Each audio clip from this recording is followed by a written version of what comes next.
मुझे किस बात की सजा दी जा रही है, मुझे बस इतना जवाब जानना है। करता कोई है, भरता कोई है। इतना परेशान कर रहे हैं। हम वीजा इतनी मुश्किलों से लेकर आए, 7 महीने में तो हमारी वीजा ही आई थी। हमें वीजा मिलने में भी बहुत मुश्किल है। बताएं हमारा क्या कसूर है इसमें? जो आते जाते उनका क्या कसूर है? उनके लिए तो कोई चीज निकाले नहीं है। सर देखिए, उसमें तो हमारा कसूर नहीं है ना, उसमें तो हम लोग नहीं है, उसमें तो हमारा कसूर नहीं है। मैं तो कहती हूँ जिसने किया है गलत बहुत हुआ है, जिसने किया उसको सजा दो। हम आम पब्लिक का क्या कसूर है? हमें क्यों घसीटते हो इन चीजों में? मुझे वापस किया जा रहा है। मेरी क्या गलती है? मेरा क्या कसूर है? मुझे किस बात की सजा दी जा रही है? मुझे बस इतना जवाब जानना है। करता कोई है, भरता कोई है। तो आप कितने टाइम पहले यहाँ पर आई थी? मैं सितंबर में आई थी। अक्टूबर में मैंने शादी करी थी इनसे यहाँ पर आकर। तो आपके पास क्या वीजा वगैरह लॉन्ग टर्म वीजा जो होता है वो मैंने जमा करवा रखी थी, पेंडिंग पर थी। अभी मिला नहीं? अभी इन्होंने दिया नहीं। इतने महीने हो गए, सारे हमने रूल्स फॉलो करे इनके, लेकिन फिर हमें किस बात की सजा दी जा रही है, बस मुझे ये जानना है। तो अब यहाँ पर आप आए हैं, क्या बोला गया है, कब तक? वो कह रहे हैं ऊपर से ऑर्डर है, ऊपर से ऑर्डर है। तो आप कितना टाइम में आपको वापस भेजने के लिए कहा जा रहा है? कल आज बोल दिया कि चले जाओ। आपकी लास्ट ईयर ही शादी हुई है सितंबर में? ये अक्टूबर में 12 अक्टूबर को शादी की है। तो लॉन्ग टाइम वीजा अभी तक इन्होंने नहीं दिया। इसमें हमारा तो कसूर नहीं है ना, इनको तो अप्लाई करना चाहिए ना। अब जिनका नहीं है उनको भेज रहे हैं, जिनको मिल गया उनको नहीं भेज रहे हैं। अब जिनका नहीं है उनका क्या कसूर है? तो आप क्या वहाँ से वीजा पर आई थी? मैं भी वीजा पर ही आई थी, वीजा लेकर आई थी। कितने टाइम के लिए? सितंबर में। नहीं, कितने टाइम का वीजा था? हमारा 1.5 महीने का वीजा था। अच्छा, 1.5 महीने का वीजा। 1.5 महीने के बाद वीजा वो एक्सपायर हो गया। फिर मैंने शादी कर ली थी ना। अब ये लोग मुझे लॉन्ग टर्म वीजा देते हैं, लेकिन अभी तक दी नहीं इन्होंने। इतना परेशान कर रहे हैं। हम वीजा इतनी मुश्किलों से लेकर आए, 7 महीने में तो हमारी वीजा ही आई थी।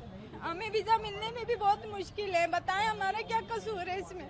जो आते जाते उनका क्या कसूर है? उनके लिए तो कोई चीज निकाले नहीं है। एक सवाल ये है कि जिस तरह से पहलगाम में हुआ और सर देखिए, उसमें तो हमारा कसूर नहीं है ना, उसमें तो हम लोग नहीं है, उसमें तो हमारा कसूर नहीं है। मैं तो कहती हूँ जिसने किया है गलत बहुत हुआ है, जिसने किया उसको सजा दो।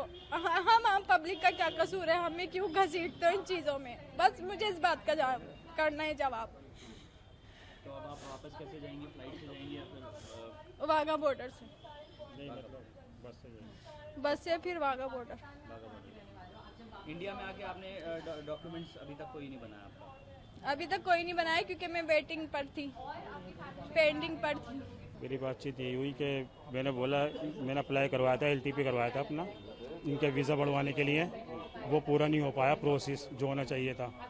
उन्होंने जब मैं अंदर गया पुलिस में, तो उन्होंने बोला कि हमारे हाथ में नहीं है, ये ऊपर से ही ऑर्डर आया, सरकार ने ऑर्डर करा, ये इनको जाना ही पड़ेगा। सर ये तो गलत है ना। देखो, ये मेरी वाइफ है, ठीक है ना, वाइफ है, मेरी बीवी है, प्रेगनेंट है। बताओ इसका बच्चा वहाँ पे कैसे होगा, ये बताओ। और सरकार क्या गारंटी दे रही है कि कब तक आएगी वापसी है? क्या करना है इसका? जो भी हुआ वहाँ पे कश्मीर में, जो भी हुआ बहुत गलत हुआ, उनके परिवार के साथ बहुत गलत हुआ, मैं मानता हूँ। हमारा भी दिल दुखा हुआ है, लेकिन इसका जो इनका दिल दुख रहा है, इनका क्या? मैं सरकार से ये अपील करना चाहूँगा। अप्लाई आपने किया हुआ था, अभी तक मिला नहीं है? देखिए, मेरी 12 अक्टूबर को यहाँ पे शादी हुई थी, इनसे करी थी मैंने। फिर उसके बाद 2 महीने के बाद यहाँ पे मेरी वेरिफिकेशन हुई थी घर पे पूरी अच्छे से, तसल्ली से सब से। उसके बाद फिर इन्होंने कुछ भी नहीं करा, ना मेरे को LTP दी लॉन्ग वीज़ा बढ़ाने के लिए, ना कुछ दिया। अब 6 महीने के बाद ये वापसी जा रही है एकदम अचानक ही।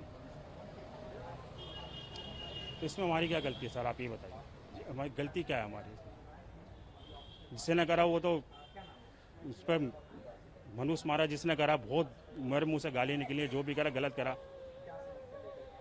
जिन परिवारों के साथ करा, हमें भी बहुत दुख है, लेकिन इसमें हमारी क्या गलती है, इनकी क्या गलती है, इन लोगों की क्या गलती है?